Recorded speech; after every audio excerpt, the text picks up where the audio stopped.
Alhamdulillah, hari ini kami Pemerintah Daerah Sumedang memulai sebuah kebijakan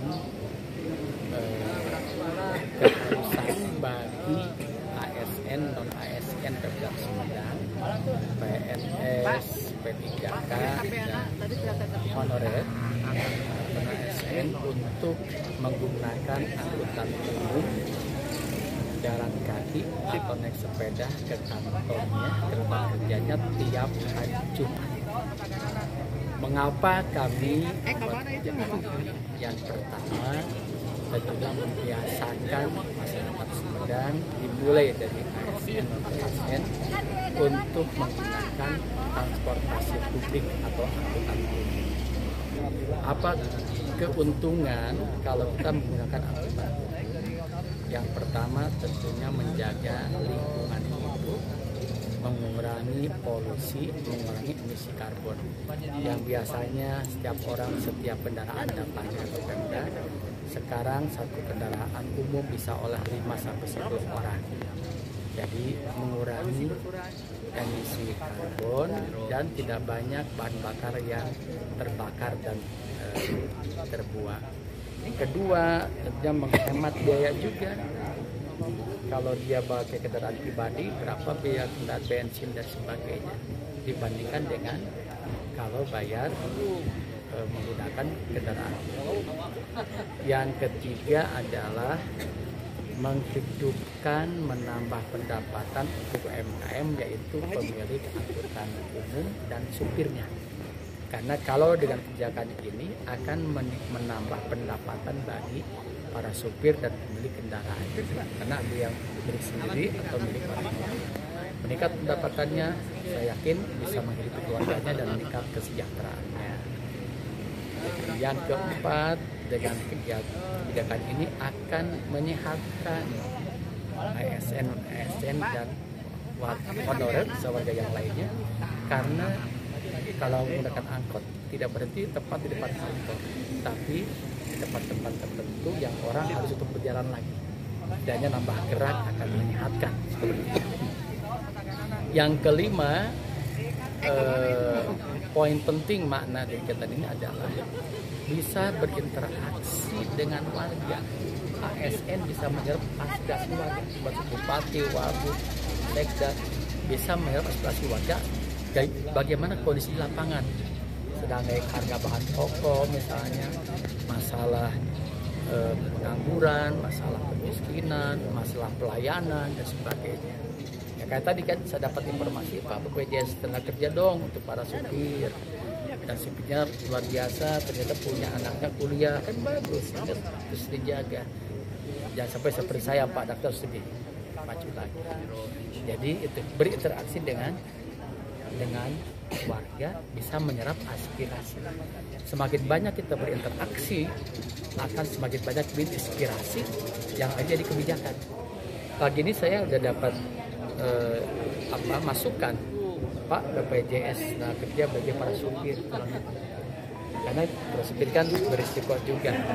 Kalau saya punya BPJS, kita bantu setidaknya terlindungi kehidupan keluarganya, walaupun benefitnya ke yang hidupnya kan, tidak ke yang meninggal misalnya.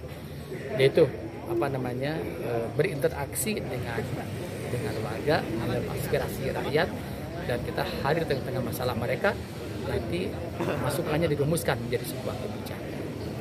Yang terakhir tentunya akan nambah rasa syukur kita pada bagi ASN, bersyukur punya pekerjaan tetap. Mungkin di dalam angkot ini banyak yang belum bekerja, yang tidak punya pekerjaan tetap, penghasilannya rendah. Ada supir yang setiap hari harus memenuhi kebutuhan hidupnya dengan mengandalkan penumpang, menambah rasa syukur ASN kami. Dan yang terpenting, kami telah mengajak ASN melaksanakan dengan istiqomah, konsisten sebaik-baiknya. Para kadis harus memonitor ini, pastikan anak buahnya, karyawannya menjalankan dengan baik, ada teguran, ada peringatan kalau tidak berjalan dengan baik. Dan kepada Organda Kakak Ubun, saya pun minta tadi laga SOP-nya lain dengan baik supaya nyaman naik angkot itu. Nah, angkotnya bersih, pengemudinya rapi, datang yang naik angkot, bangga keleber, mereka mana, budi beli bahasa ternyata, pas keluar hatur nuhun, pas turun hatur nuhun. Jadi membiasakan untuk menyapa, menegur kepada para pengguna jasa angkutan umum, sehingga nanti orang wah seneng masuk angkot itu, termasuk cara pembayarannya. Ini harus bisa adaptasi dengan kondisi sekarang. Bagaimana angkutan umum bisa meraih Gen Z milenial yang sudah pakai digital. Makanya setiap angkot ada QR code-nya. Jadi bayar pakai kris kita. Jadi cashless tanpa uang tunai. Kan luar biasa. Angkot mereka sudah ada kan, namanya tinggal udah kris berapa bayaran diperlihatkan. Sudah berhasil transaksi. Ini ikhtiar kami, mohon bantuan. Kita memulai hal yang baik, pasti ada kekurangan kelemahan, tapi didukung oleh semuanya. Banyak dampak dari kebijakan ini untuk lingkungan, untuk masyarakat, untuk supir angkot, dan itu sendiri sehat dan sebagainya. Ini rasa bersyukur dan dari pemerintah bisa menyelami kehidupan rakyat, bisa menjawab aspirasi masyarakat. Ya, itu ini. Ya, pokoknya hari Jumat itu semua pakai angkutan umum atau sepeda atau jalan kaki. Saya lebih kalau nggak naik angkot ya jalan kaki atau sepeda kan. Tadi saya naik angkot, mabuk, naik sepeda, saya naik sepeda. Jadi tujuan lingkungannya tercapai, mengurangi emisi karbon, mengurangi polusi. Sehatnya pun dapat, yang naik angkot supirnya pun dapat tambahan. Nah, saya lagi meminta infonya nanti ke Organa KKU. Kira-kira berapa persen kenaikannya dengan kebijakan ini? Kebijakan pendapatan mereka. Dan berapa bensin yang tidak terbakar hari ini? Karena saya nggak bawa mobil.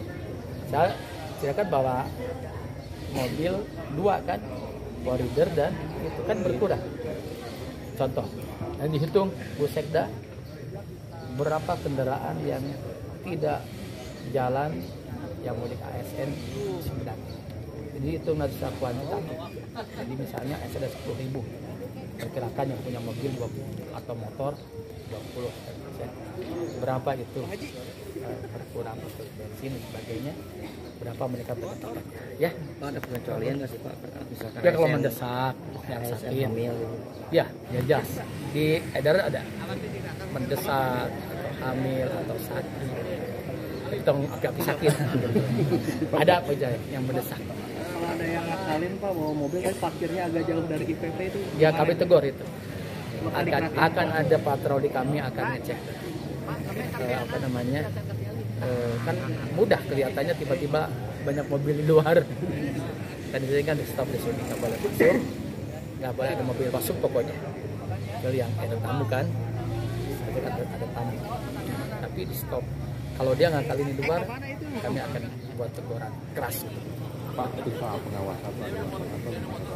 Ya pengawasan, saya mengawasi si Bu Sekda, dan saya lebih tertarget pengawasan nanti kepada para kepala dinas misalnya. Tapi yang jelas saya ingin kesadarannya, sadar ini need kebutuhan kita. Kebutuhan untuk jalan kaki, untuk mengurangi emisi karbon, mengurangi polusi. Jadi sambil jalan membangun kesadaran. Termasuk Satpol PP Pak, diterapkan untuk patroli? Ya jelas, SKPD-nya dan juga nanti Satpol PP akan patroli menegakkan peraturan. Kan di antara tugasnya menegakkan peraturan.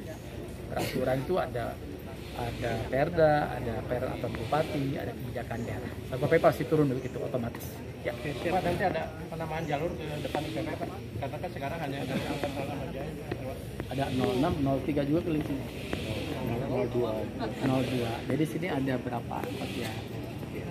Saya barusan naik 03, ada 02, 06 pun di sini juga. 3. Udah. Nanti itu bagian jaringan di sub mengkaji dengan kebijakan ini, sehingga kalau jauh juga bagus lah jalan kaki. Kalau di luar negeri kan pakai gas, pakai dasi, jalan kaki 2 kilo, 3 kilo. Terkait angkot yang QRIS itu rencana atau udah diterapkan? Apa? beberapa angkot. Udah terapkan. Udah. Coba aja sekarang naik angkotnya. Teman-teman berlakukan juga.